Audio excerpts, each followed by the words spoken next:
Hi, everybody. Dennis Prager and Julie Hartman, the Dennis and Julie podcast.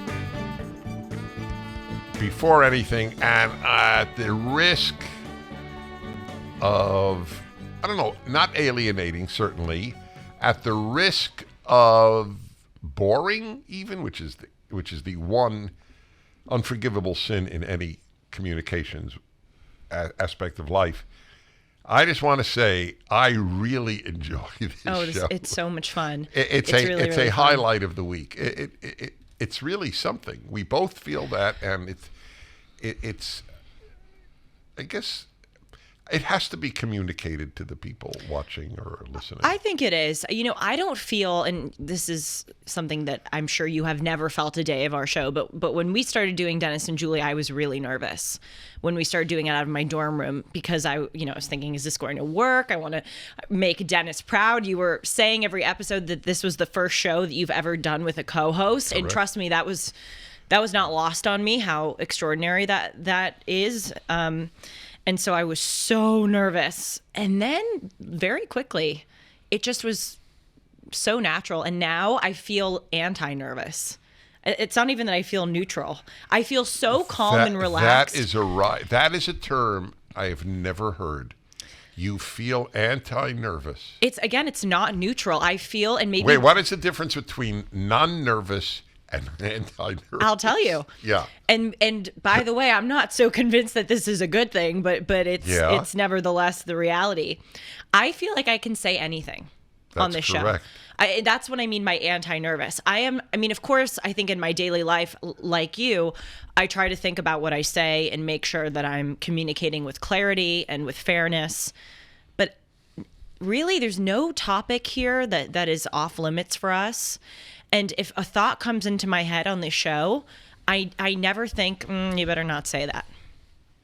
So that's terrific. It's going to get me in trouble being on the show. It probably will one day, but that's where you have to let the chips fall where they may. That's exactly right. Okay, so I have a great new a topic in my mind. Did you just forget it again? No, not at all. Good. It's really. Here's a prefatory comment you'll find of interest.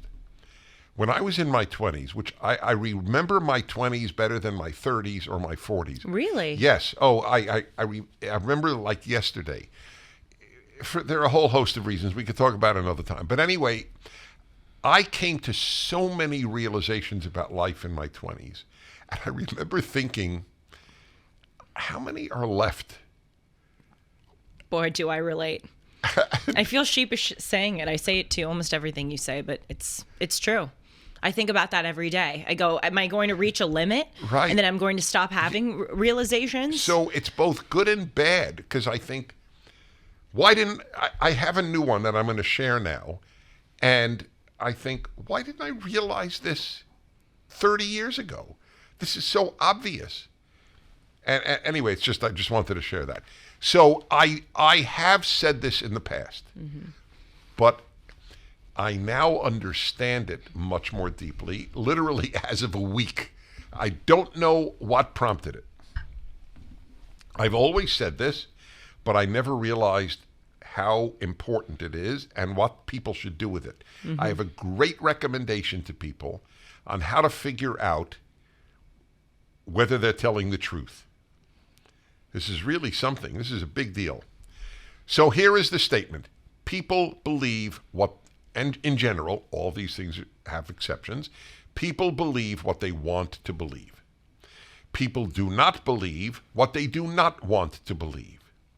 So you heard me on the radio, you gave a great example, where somebody said to me that, Americans have more in common than they have that differs between them.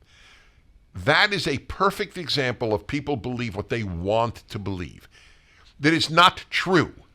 I have nothing in common with a person who believes men give birth, a person who believes that you are a hater if you don't want 5-year-olds going to drag queen shows, if you think America is systemically racist, and I can go through a gigantic list, okay? I have nothing in common with these people. There is no way you can reconcile it unless I change my mind or they change their mind. Okay, so here I have 2 things to say about this, and then it's all yours. Number 1 is people to realize that this is true. Overwhelmingly, people believe what they want to believe. Number 2, here is this is really brand new. Literally, I think in the last week it came to me. Everyone should do the following little test to test whether they are truth seekers or not. Ask yourself on any subject, it's got to be on some subject, what do I want to believe? Then ask yourself, do I say it because I want to believe it or because I really believe it? So I have done this test in my life, my whole life. I want to believe there is a God. I know that if there is no God, that life is a farce. There is no ultimate meaning. There is no objective morality. And it is the most tragic thing to have ever been born, because for eternity, there's no meeting with the loved ones of your life. There's no ultimate justice. There's nothing. It's nothing. It's a bad joke if there is no God. So I want to believe there is a God. Fine. I am honest enough to say I want to believe that. But then I say, do I believe it because I want to believe it? And to the best of my ability, I have said no. And that's why my approach to God is purely through reason, not through emotion, not through theology. Just are there good reasons to believe in God? Yes or not? And I don't even say there's a proof, just good reasons. So that's my contribution. Well, that's what you say with, you love God because first you love the Torah, not the other way around. That shows that you first are looking for reason and proof, and then that directs you to your love to God. In other words, it's not just what you want to believe, you have evidence for it. I think what you just said about figuring out with almost every issue, what is it that I want to believe, and then what is it that I do believe, having that distinction in your head is incredibly important. It just shows how in sync we are. It really is so eerie, I have to tell the audience, because this morning I was having a discussion with my eye doctor about this very subject, believing in what you want to believe. Allow me to explain. I love my eye doctor. She's this great conservative woman. And so, we talk, as she's examining my eyes, we talk about moral issues.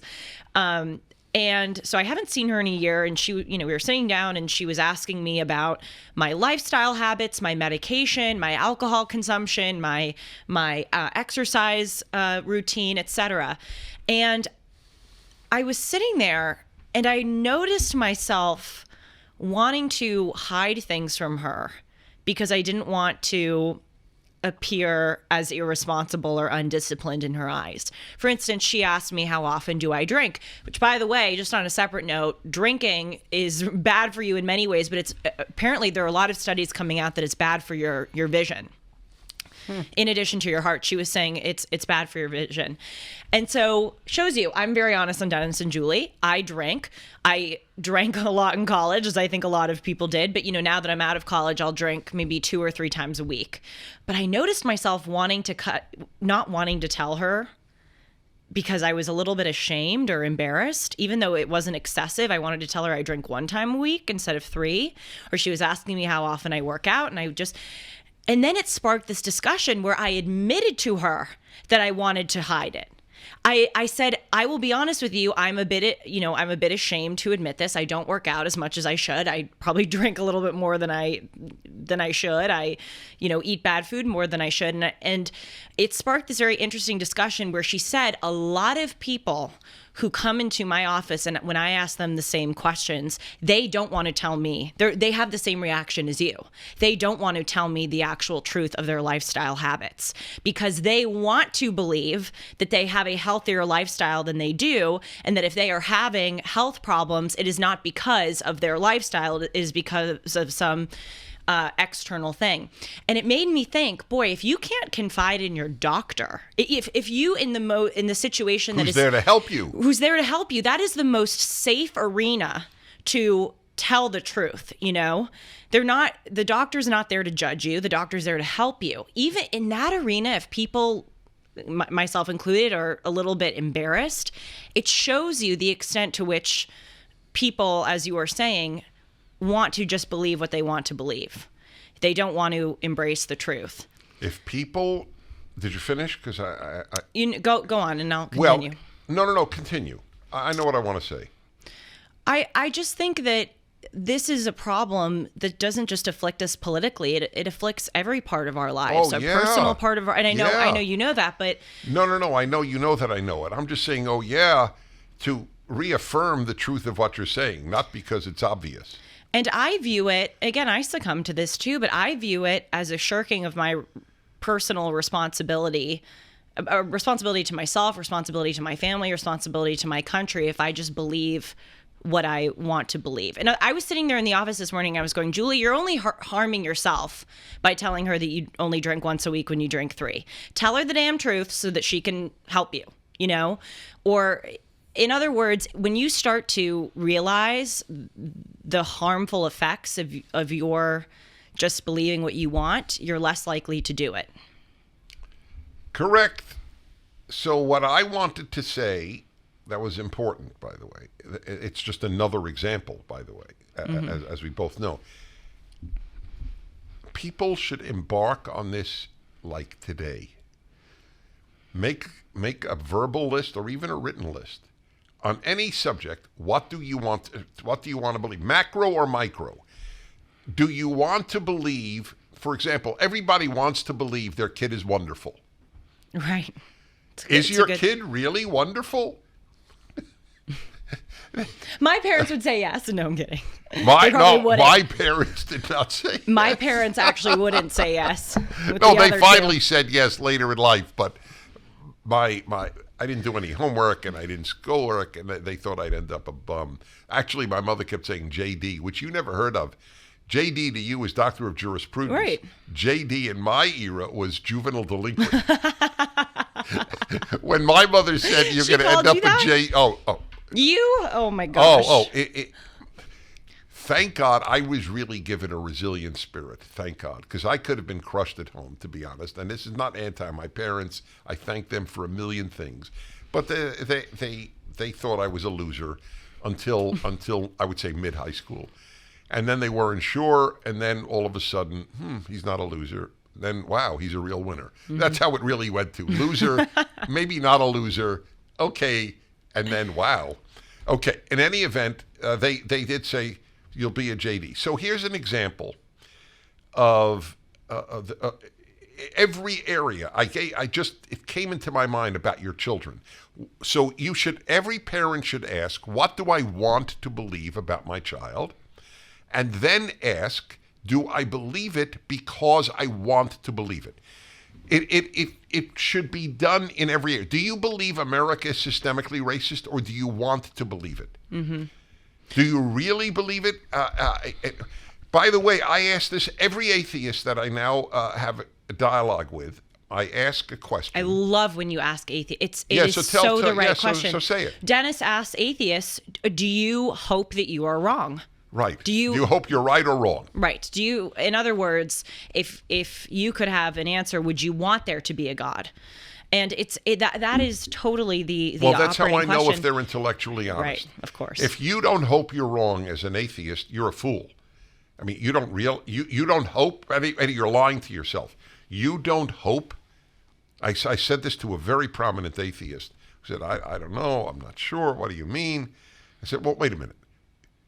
Do you have a child? Yeah. Do you love your child? Of course. Would you like to see your child after you die and after she dies or not? I said, well, of course. Then you hope there's a God. You know, it's so interesting you bring that up, and this is a little tangent, but welcome to Dennis and Julie. I bet if I asked, and I'm aware, I'm not trying to pick on my peers. I think I bring them up a lot, but it's just the cohort, to use my favorite word. Bingo, by the way, that's one of the bingo things. It's just the cohort that I know the best. I've never used the word cohort in my life, just for the record. Go ahead. Why? I don't even know what it means. What's a cohort? Group? You don't know what it means? What does it mean? My group? Yes, a group or What's wrong with group? Well, what's wrong with cohort? Because it wasn't used before 5 years ago. That's not true. I'll bet it is. Oh, I bet you're wrong. We're going to go on Ngrams on Google. Go on okay, and Sean, see when cohort. Go on Ngrams and look up and cohort. I bet you that the word is 0 prior to 1980. You said 5 years ago. I know, so I'm stretching it to 40. I'm sure. I don't disagree with you that it's gone up. Yes, it's probably gone up because of me. That was good. Okay, your cohort. I will just say before we move on, shows I love it when people have bizarre eccentricities. That was redundant. All eccentricities are bizarre, but this is one of yours. Your preoccupation with the word cohort. It's a word. It means group. I think it's a particularly eloquent way to say group. I feel toward cohort what I feel toward matrix. What do you have? Why is that? Why is there a problem with that word? Do you have a problem with the word conundrum versus problem? No, I then love why? conundrum. Then why? Oh, conundrum. 1 minute. I want to bathe in conundrum. I know it is.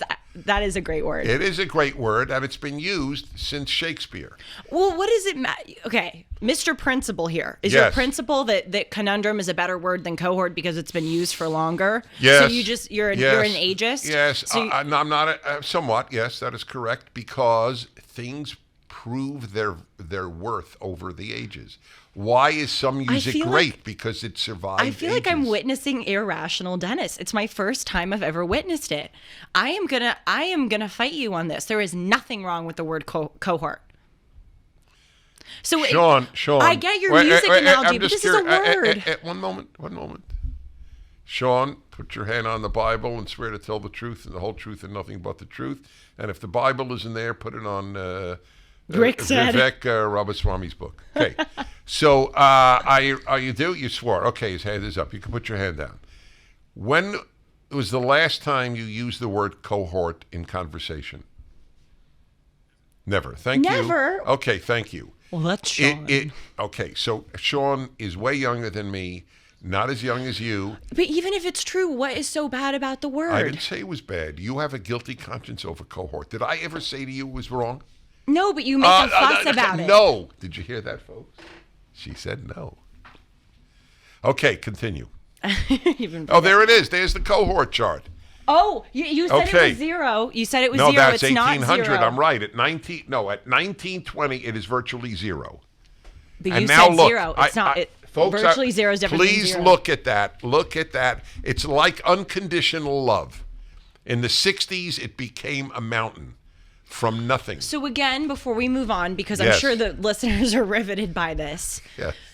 I still don't understand. I know you're going to harp on me for saying wrong. What is your aversion to the word? Why do you make a fuss about it whenever I use it? I don't understand what this is. I have not made it. You're living with a guilty conscience. We're going to play back the tape. I think I did bring it up this time. You did, yes. But you give me But you're reading my mind. Oh, so I'm right. You are right. So again, what is wrong with it? Well, first of all, since rationally,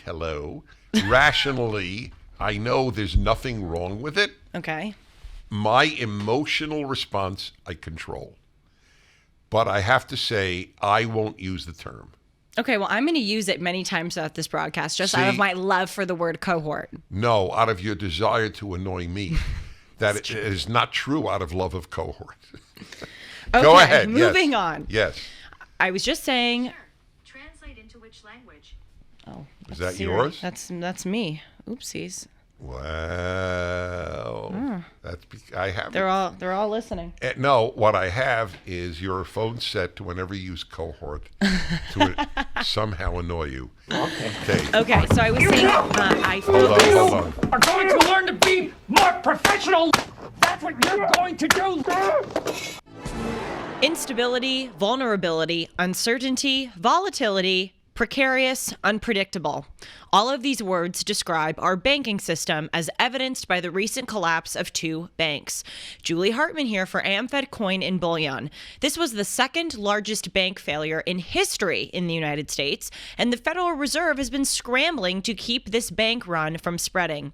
If you feel uneasy about having too much money sitting around in the bank, you're not alone. Gold, silver, and platinum have had recent gains as investors look for safe places to park their money. Now more than ever, you need to call Nick Grovich, owner of AmFed Coin and Bullion. Dennis has been doing business with them for many years, and he doesn't go anywhere else. Nick and his very experienced team of specialists will provide you with personalized attention, honest information, and sound advice. Be smart and be prepared. If you're interested in buying or selling, call AmFed Coin and Bullion at 1-800-221-7694 or go to AmericanFederal.com. That's AmericanFederal.com. I couldn't hear that. That was the punishment room, but I don't know which one of us was put in. Definitely Dennis. Julie for the phone. That is correct. Like his phone doesn't ring and buzz, including this episode. Oh, it doesn't talk to me. It was a very short vibration. I listen to you almost every day on the radio, and almost every day you hear do do do do do do do do, and then you go and you shut it off. Okay, if we're tallying it, it's more you. I know you're witnessing all right, fighting. go Okay, ahead. we're moving on. Yes. So I'm not trying to pick on exclusively people my age. I know I bring them up a lot on the show, but it is the group that I know the best. So what you just said about an atheist, when you ask atheists if they hope that they're wrong, right? And you said that sometimes they sort of go, I don't know, and they go back and forth. That is a response that I see a lot among people my age, where they can't, like, I would think that it would be so obvious that everyone would want a God that is loving and just and judging of those who are evil and reward those who are good. But if I ask that same question to, by the way, a really nice, smart, good-natured person my age, I bet a lot of them would answer the way that you just described the atheist answered. In other words, I don't know, it doesn't really matter to me. Why? They've never been well-versed in the arguments for God. I would, if I could do a poll on Harvard Square of 50 Harvard students, I would not ask them, do you believe in God? I would ask, if you don't believe in God, do you hope you're right or wrong? Mm-hmm. That's what I would ask. What's interesting about this topic that we're discussing, that people believe what they want to believe, in some ways that's a good thing. You need to be aspirational in your thoughts in order to advance yourself, advance your society. But that also leads to the Achilles heel of believing in things that are not in accordance with reality. So what I'm saying is, when you can temper it, it can be a good thing. But now we live in a society where people, to your point, don't choose to internalize reality. They only internalize their it would be very version good. Of it. I'll test you right now, and you don't have to pass the test right now because you probably have to give it some thought. But I'm testing me right now as I'm talking to you. Where in my life or where in your life do we have a distinction that we could draw clearly now between what I believe and what I want to believe? In other words, is just about everything people believe what they want to believe? So let's go to masks. I admit I didn't want masks to work, not because I didn't want to prevent the spread of the disease. I mean, I take that back. If it really prevented the spread of the disease, I hoped it worked. Of course I do. I don't want the disease to spread. But I was more aware of the damage socially it was doing, especially to children. When I saw 2-year-olds forced to wear masks on airplanes, I thought, I'm living in a really sick society. So anyway, my only point is, I'm challenging Dennis right now. Where are there things that I believe and that I don't want to believe? Or are they always in sync? Which, if they are, that's not a good sign. No, I think this is very intellectually honest of you to raise. I was thinking about this recently with regard to abortion. I have said on this show and on my own show that I'm very conflicted about abortion. And if I'm being intellectually honest right now, I want to believe that if and when women are given the right to have an abortion, that they will use it responsibly and only in the most extenuous of circumstances. I want to, there's a part of me that wants to believe that the right thing is to give a woman a choice over her body, but but also, even, I don't know if this makes sense, but sort of my mind is telling me that I'm pro-choice, but my heart is telling me that I'm pro-life. I want to believe in the pro-choice arguments, but what I internally do believe is that it is wrong and immoral to kill a child in the womb. Well, okay, so the heart mind is a good way of asking yourself, anyone, am I committed to truth? So take the abortion issue. So this, I've never said this because it's never come up, even in my mind, let alone on the air. So I would like to believe that it is not a human for the first trimester. Exactly. I would like to believe that. Mm-hmm. So my stance on abortion, which is obviously more pro-life, is not what I want to believe. Same. That's what I'm trying, probably not very well articulated, but that's what I was trying to say. I want to believe in the pro-choice arguments. Yeah. But if I really go down to the core of my deeply moral self. This is a really good one, abortion. It is. Because the people who say it's nothing, it's a pimple, they want to believe that. Exactly. You can't rationally believe that. Yes. A woman wants the child, it's homicide. Yep. She doesn't want the child, it's health care. I want to believe that by being pro-choice, I am not killing a child in the womb, but if I stood before, I know how this sounds corny and dramatic, but if I stood before God, I morally, I would have to be honest in that it is killing a child in the womb. And I couldn't make a good moral argument as to why it isn't. This is something, I have to tell you, this is something that really plagues me, abortion, because especially as a woman, I mean, you know, I think sometimes, and again, this shows what I said at the beginning of the show, I'm anti-nervous on this show. I just let it all out. If I were in a position right now where I got pregnant, there's part of me that would want to abort it.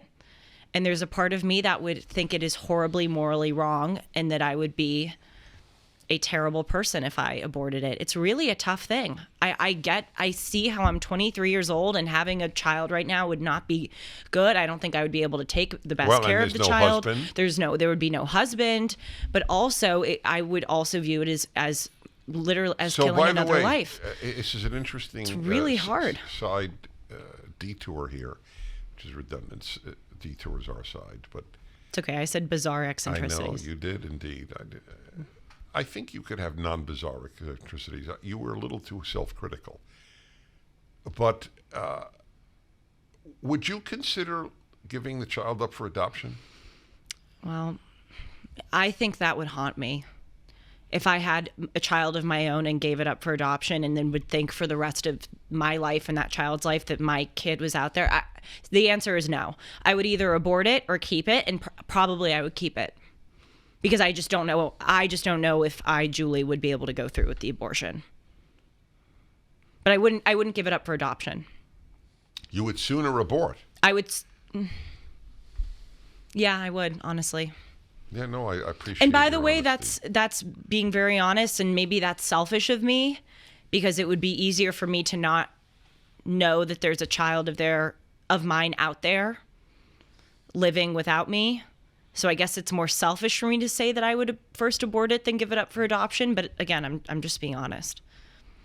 You know, one of my two children is adopted. Of course, I know that. Birth. And I've thought about this my whole life. Obviously, he's now 30. So not my whole life, but a big chunk of it. So I've thought of his birth mother a fair amount. Isn't it interesting? Nobody thinks of the birth father. Yes, it is. That is very interesting. It's very interesting. Nobody says, or virtually no one says to an adopted kid or adopted adult, have you been curious to meet your birth mother? They always say that. You've been curious to meet your birth father? People are like, what? Why do you think that is?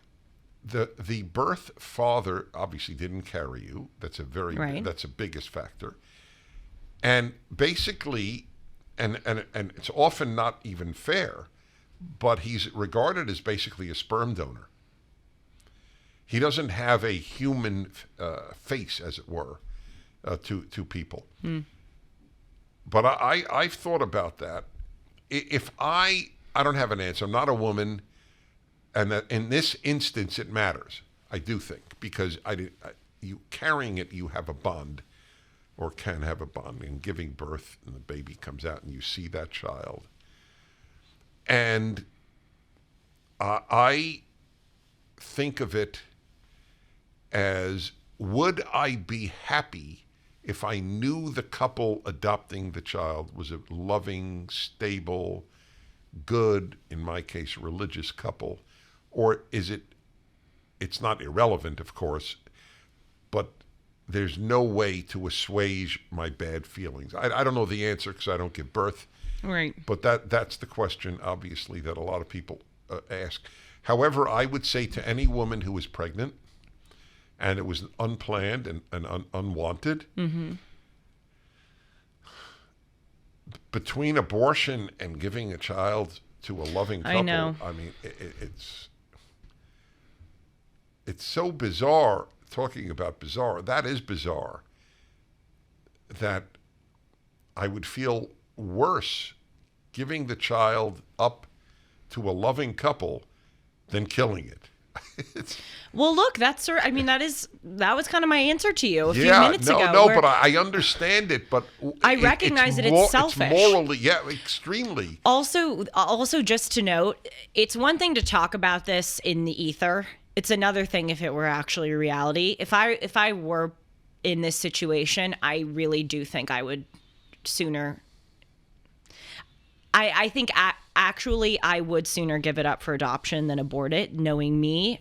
But as I'm thinking about this, again, this is very apropos of our conversation. What do you want to believe versus what is reality, or what you might actually do? Thinking about it just right now, I can't imagine the heartbreak of giving up your child for adoption. And this is said with respect and deep respect for people who do it. I think it is a very noble thing to do, and I know it is heart-wrenching for the mothers and fathers who do it. But it would sort of be psychologically easier to never see the face of your child, or know that it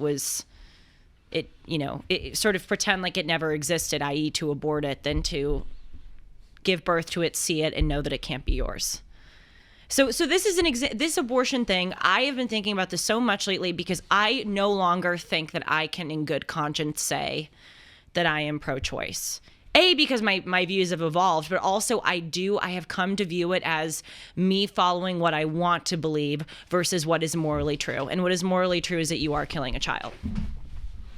So that's an example. Yes, that's what I gave before. It's really hard. I want to believe that it's not a child. Yep. But so there's an example of where what I want to believe and what I believe are in conflict. People need to make those lists. So it's very interesting. The people who say defund the police. Yeah, I mean, it's the next example. That's got to be an I want to believe. It's so stupid. Forgetting politics. The fewer police, the less crime. Do you understand? If, let us say, there were 3 cops in every school, would there be as many school shootings? Right. Yes or no? Well, what's interesting here too is I get, so the people who want to defund the police want to believe that we can live in a world where you don't need police. It's interesting because when I think about this now, I don't know if I want to believe that we live, even if I were designing the universe from scratch, I don't know if I would want a universe where there's no police. Outside of the fact that functionally it wouldn't work. Functionally we need police. But what I'm saying is, I don't really have a problem with the fact that we live in a world where we need police, because for me, that's tied up with justice. I'm glad that criminals get arrested. Again, outside of functional reasons, for moral punishment reasons. We would hope that there would be a world where there's so few bad people. Of course. Yeah, but that's absurd. It's exactly right. That is a good question. This thing is preoccupying me now. It's like it's the ultimate candy bar, a great new idea. And people should test themselves. What do they believe that they don't want to believe? Well, I had this conversation with someone recently when I was just telling them how bad things are in the United States, in the wake of this Trump indictment. As you argue so eloquently on your radio show, we are no different right now than a third world country where we are imprisoning opposition leaders on quite literally trumped up charges. But so I was telling someone, with whom I'm close, who is conservative, about the really bad direction that our country is going in. And he said something, he responded to me and he said, Julie, America will prevail. America has always prevailed. We've gotten through the 60s. We've gotten through the Civil War. We've gotten through 9/11, et cetera. We're going to get through this too. And I said to this person, I said, is that something that you want to believe? Oh, you did? I did. Good. I said, first of all, with all due respect, that is an incredibly privileged person's thing to say. Oh, of course America is going to prevail. Do you think people in Iraq or in Afghanistan or in basically any other country in the world go, oh, Iraq will prevail? My dear friends. It's just, it's so privileged. This is a unique, not unique, there are others, a rare brain. Well, that you have realized that at such a young age. I mean, I have to take a time out here. That is entirely accurate. Americans are spoiled. And by the way, wrong.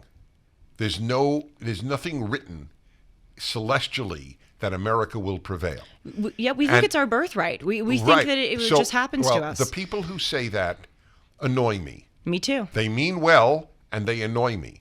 So, among other things, quite different from anything in the past, Civil War, 60s, is that this is the first generation in human history that is godless, that is religionless. This has never happened. It didn't happen in pre-biblical society. People were religious. Well, what's baked into that statement, and by the way, this is a dear friend of mine and it's so hard because I know that he's not an arrogant person. I know that he's not a bad person. He's one of the most morally upstanding people I know. But baked into that statement is a bit of arrogance. Like, oh, well, we Americans are of course going to get through this because we are so special and we are the anointed. That's what really bothers me about the statement.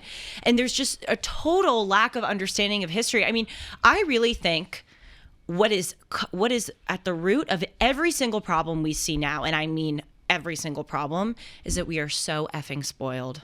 We have the worst thing that happened to America, of course, slavery and Jim Crow and all those terrible things. But alongside those, I would say one of the worst things that happened to America is that it became so good. And it became so unprecedentedly equal and fair compared to other countries, because it has led to this spoiled brat syndrome, which has now infected every area of our society and is unraveling the very society that became so great. I mean, that's really our problem here. And for someone just to say, oh, America's going to prevail, it's like, again, do you realize how privileged you are?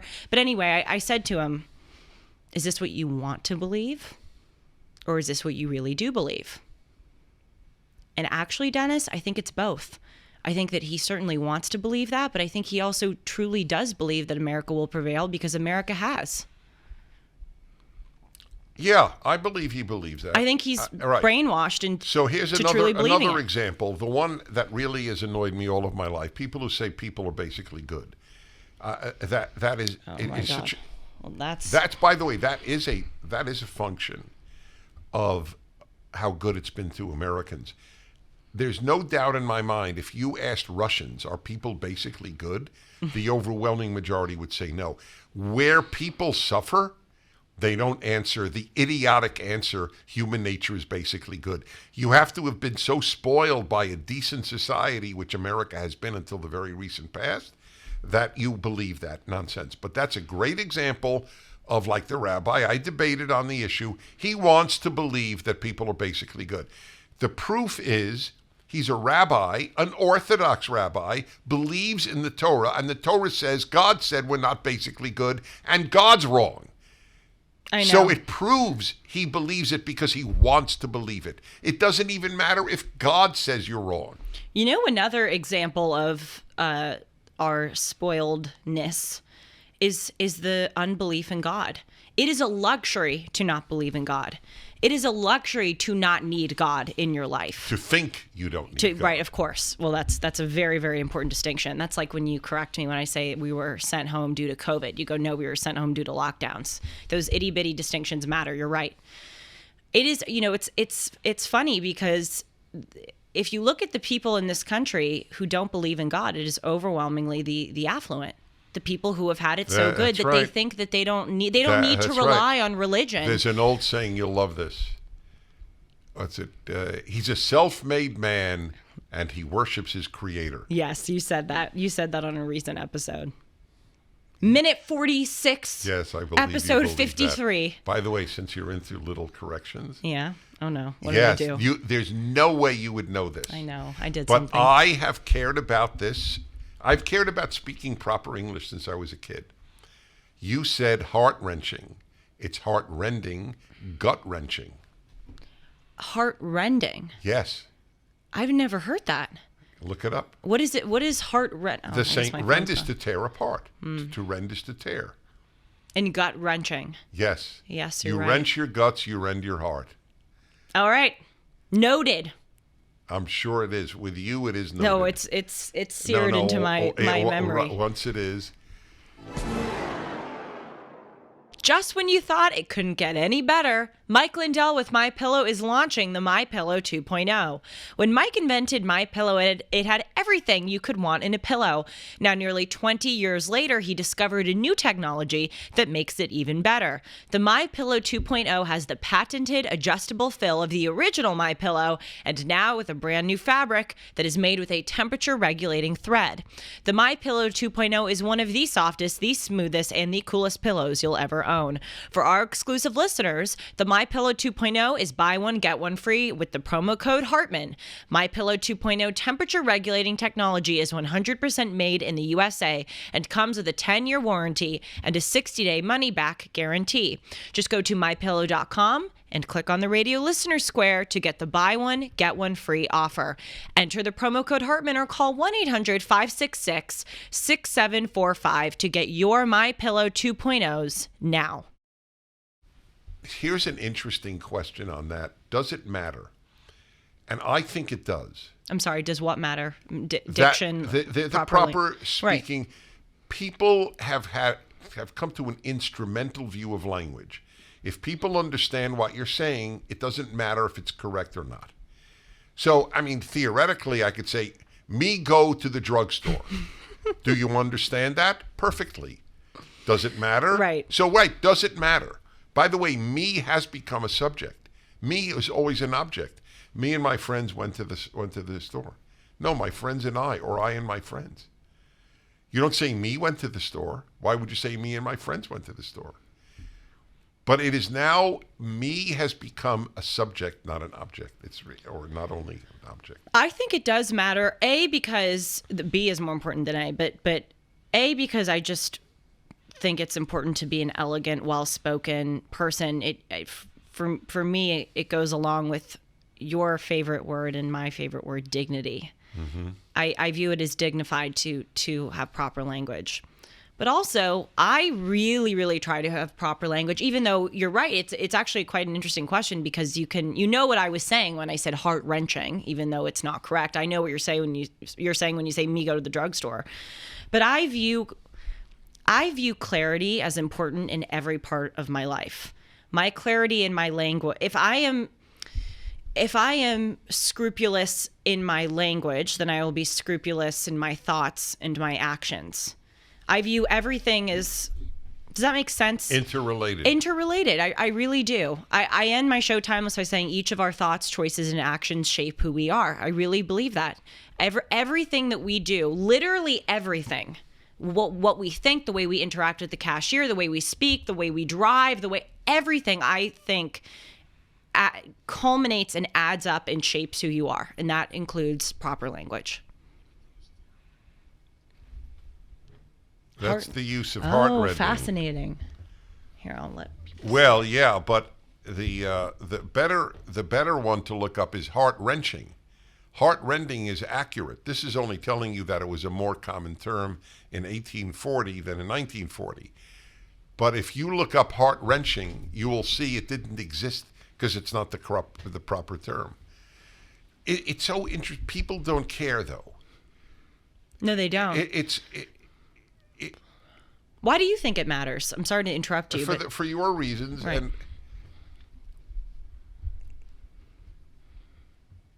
life should consist of doing the right thing. Unless you believe there is no right way to speak English, or any language, obviously, then of course there's a right way to speak it. And I remember in high school, I didn't know whether it was rending or wrenching, and I looked it up, and I saw gut-wrenching and heart-rending. Now, I admit, no other kid in my high school class looked it up. They didn't care. So you wonder, what do people care about? Which is its own interesting question.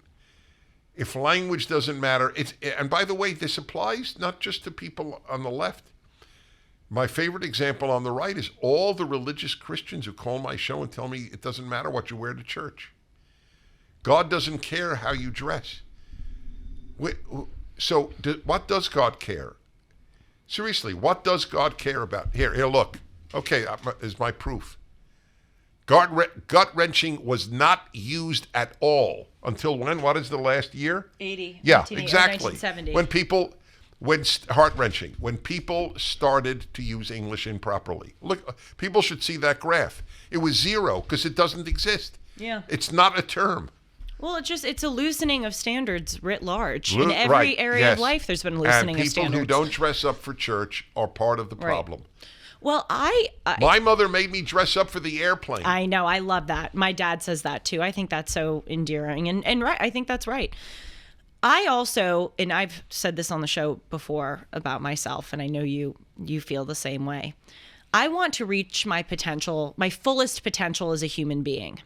I'm trying to recognize that I can never be perfect. You know, the viewers know I'm very hard on myself. I'm not trying to make myself into a robot. But I want to refine myself and become the most elegant, full person possible. Right. And that includes my language. If I can, that's again, not I view an it as aspiration for many people. And why that? It's actually a very interesting set. Why not?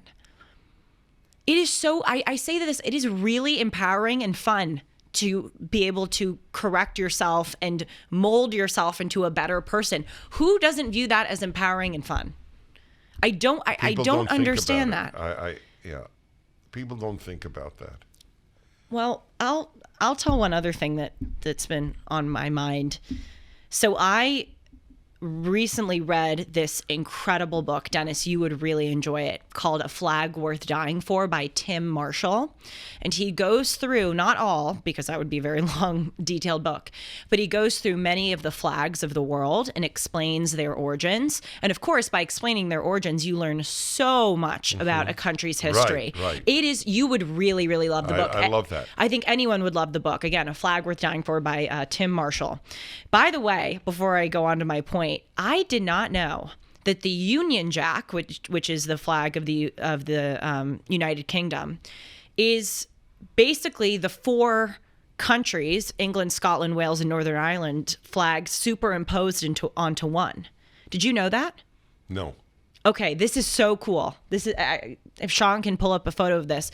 Basically, the flag of England is a white background with a red X, and then the flag of Scotland is a white background with and basically the United Kingdom flag is all of those flags into one. Oh, that's cool. It's so cool, and it's just stuff like that when you read the book and you see the world differently. If Scotland secedes, will they change their flag?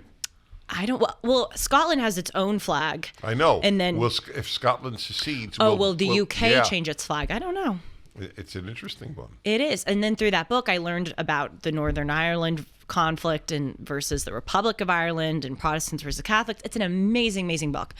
But I was speaking with someone about this, someone who I know, and she sort of responded in this lukewarm way about the book.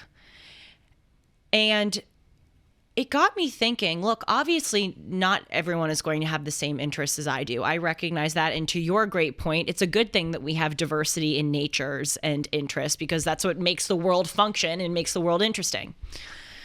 But I don't understand people who aren't curious about the world. And I say this with I'm not trying to be condescending. I'm not trying to sound overly judgmental. But I feel like there's something inherently wrong with you if you don't find anything about the world to be cool.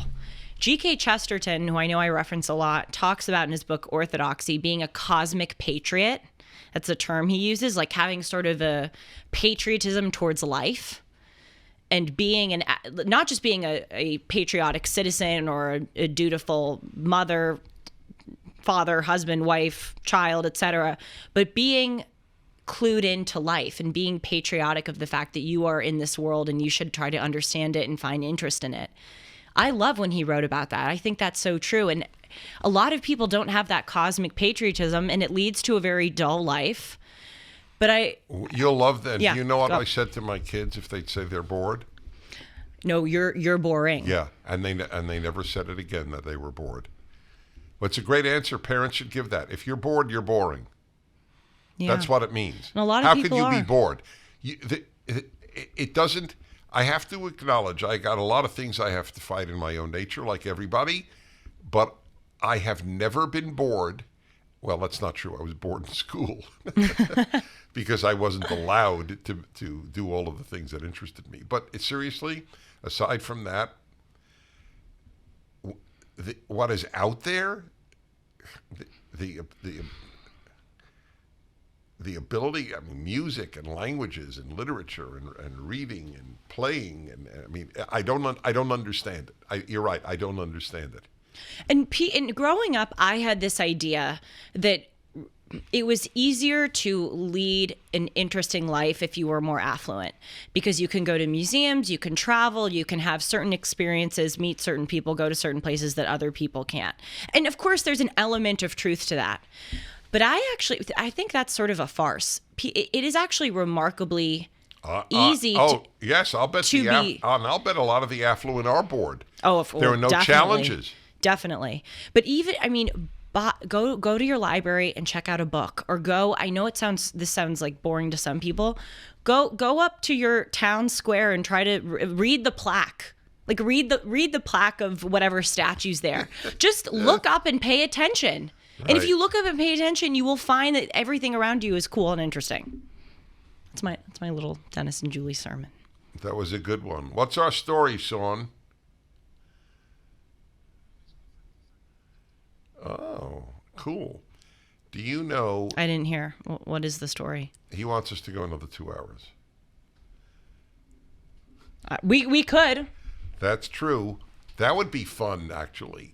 A marathon. Yeah, like a Lex Friedman type show. Porta potties and food. Look, there it is. England, Scotland, yes. Northern Ireland. Isn't that cool? And Wales. So let me understand. So England is the perfect perpendicular cross. Scotland is the white, and Northern Ireland is the red. That's fascinating. Where's Wales? Okay, this is interesting. Wales from the 17th century was sort of fused with England. So Wales doesn't appear on this, but the flag of Wales is a dragon. Oh, so it doesn't count. But because it's sort of seen as a part of England. I like that. I love that stuff. Oh my God. Okay, so I'll tell you 2 other examples and then I will shut up. I promise.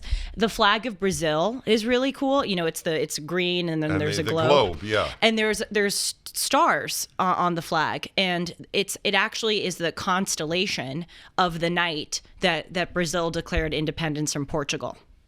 Another cool example. Everyone should look up the Ugandan flag. So that has an animal. Yeah, how'd you know? I know all the flags. Yes, because of the Topps flag cards. Yes, it's like these colors that are purposefully not red, white, or blue. A lot of countries, those countries don't like those colors. And there's a crane, a bird, on it, and it's supposed to be a graceful bird that reflects the gracefulness of the Ugandan people. I mean, I get if some people don't find this interesting. It's right. It's so here's cool. the interesting part. We don't understand why everybody doesn't find it interesting. I know. Another thing, so the American flag is red, white, and blue. What other two flags are red, white, and blue? France and Britain. Wow, you're right. I was thinking of another country. Okay, Russia. hold on. Oh, sorry. Yep, Russia. I'm sorry. Yes. And the tricolor flag, the three colors, obviously. France has a red, white, and blue tricolor. And the reason why Italy has a tricolor is because Napoleon, when he came and conquered Italy, he made Italy adopt a tricolor. That's why a lot of European countries also have tricolor flags because of Napoleon. So Italy is orange, white, and what's the third color? I think green. That's right. So I'd love to know what the orange represents. Green is usually pastures. White, what is white usually? Purity, some purity idea. And the flag of Saudi Arabia has a sword under the creed, and the sword is pointing in the direction that you read Arabic, from left to right, not right to left. No, right to left, not left to right. You're right. I know Arabic too. And it says La ilaha illallah wa Muhammad Rasulu. That's pretty incredible. I've got to learn a language. You do. That is a big surprise to me. Imagine had you devoted all the time you did to swimming to foreign languages, you would be a polyglot. That's a great word. That's a really great word. Yes, a master of many languages. So, Dennis. Hold on. Sean is asking something. He asked, was it language that fascinated me first, or was it travel that produced the love of language? It was language first. But obviously the travel increased it. Let me tell you something. This is a big kick in my life. If you speak any language in the country of that language, most people will react so positively to you.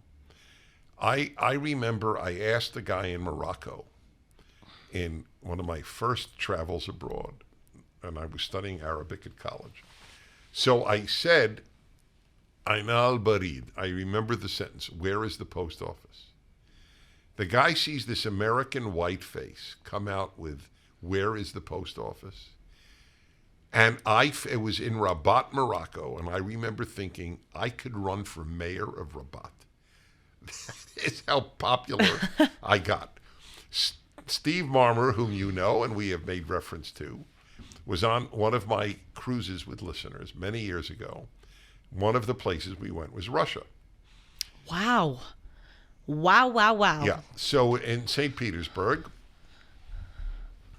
he saw me in a store, and I was with a pretty Russian young woman. Of course you were.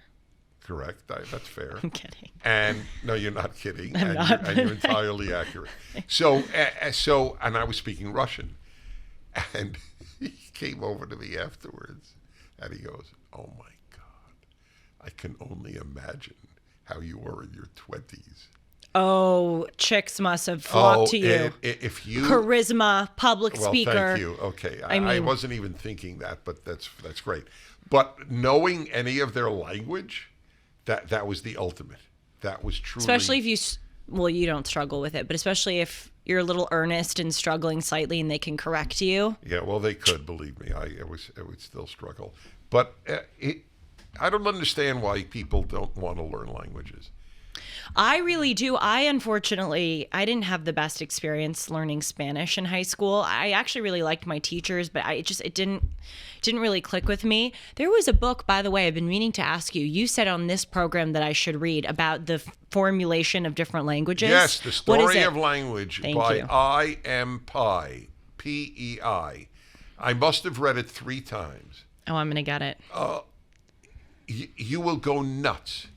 He is so. I'm so excited. And the number of languages he knew was beyond belief. Oh, it's very exciting.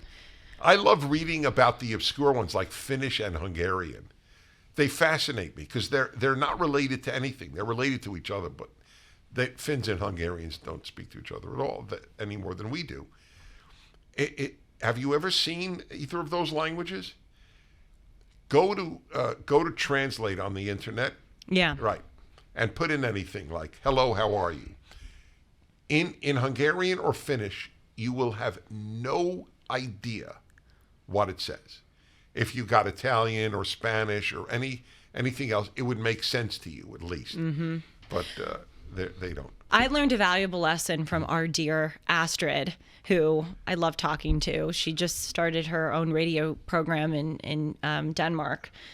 She's just wonderful. Anyway, she asked me, she said, Julie, how do you think you pronounce my last name, which is spelled H-O-G? Oh, no, there's no way. We have no chance. I had no idea. And it just showed me the diversity obviously is such an overused and abused word today, but it really did show me the diversity in sounds and language. It's phenomenal. It's pronounced her. It's not. Okay. That's why I have a good how ear is it for pronounced? I have no idea. She tried it with me. She's probably laughing watching this. It's not her. But it's more yes, it's something very foreign to our ear. But yes. Isn't that amazing? It's just amazing. What people have come up with. Oh my gosh. I you guys just wait. You think I was talking your ear off about flags? Now that I am going to read this book, I'm going to come in here in 2 weeks and talk to you all about languages the whole time. I would love that. I'm not sure everybody else would, but yeah, our job is to make that stuff interesting. Yes, it is. So, speaking of our job, yeah, how do people reach us? Good. Before we say goodbye, I do want to say something. When I said to you, we'll make it interesting. So here's something I learned from actually, I learned this from even before radio. Did I ever tell you my studying of boring dates? Oh, yes. Yes, but tell the audience. So I made lemonade out of lemons. Everybody has gone on bad or boring dates. So I decided to do something, and it was really important. If I was in my 20s, I wasn't married till I was 32. So I would date in my 20s, obviously, and some dates were just boring. And instead of lamenting that they were boring, I decided to make a study of boring people. What renders a person boring? And I came up with 2 answers, which are very interesting. One is, they were not curious about me. Now, I have no great desire to talk about me the whole time. I've never, you're with me with other people. It's true. I am much more interested in others. But if you don't ask the person you're dating with any questions about them, it's a bad sign. It means you're not curious and you're narcissistic. So there was a lack of curiosity. They could only talk about themselves. That's boring. But the other one was they had no passion. It's true. And that really led me to realize I'm very lucky because I'm passionate about so many things, including fountain pens. I mean, it's an ongoing joke on my happiness hour or my last hour of the week on radio. Call me about anything, including fountain pens. But it's not a joke.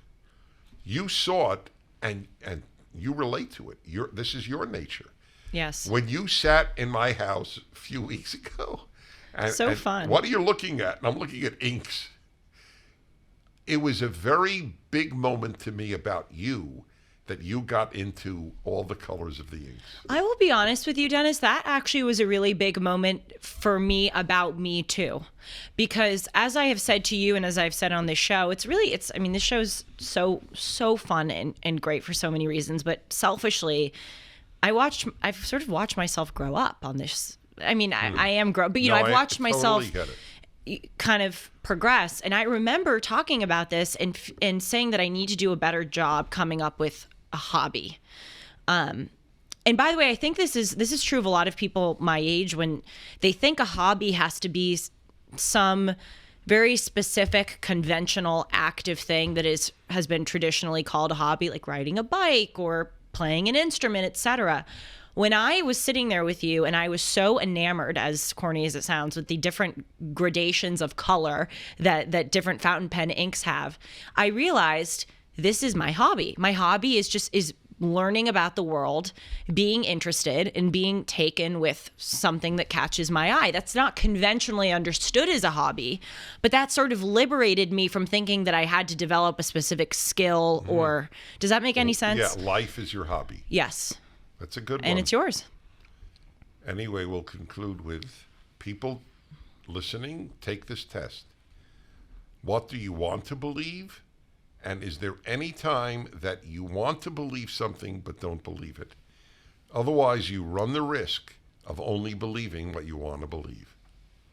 That is a really, really good point, especially the fact that everyone will, if they are intellectually honest, have things that they want to believe and things that are in accordance with reality.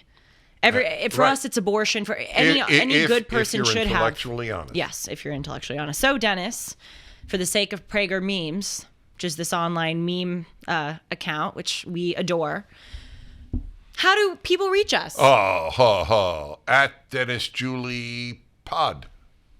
Unbelievable. Well done. No, seriously, well done. Or at julie@julie-hartman.com. I'm not being facetious. I'm actually quite proud of you. That shows a lot of growth. He doesn't remember this ever. That's correct. Shalom, everyone. Have people subscribe to the channel. Oh, yes. So we, as you can see from this video, we are posting Dennis and Julie from now on my Julie Hartman YouTube channel, because the Dennis Prager Show YouTube channel hasn't really been used besides for Dennis and Julie. So please do subscribe to this channel so that every Monday when a new D&J drops, you get the notification. Thank you. Shalom. Bye.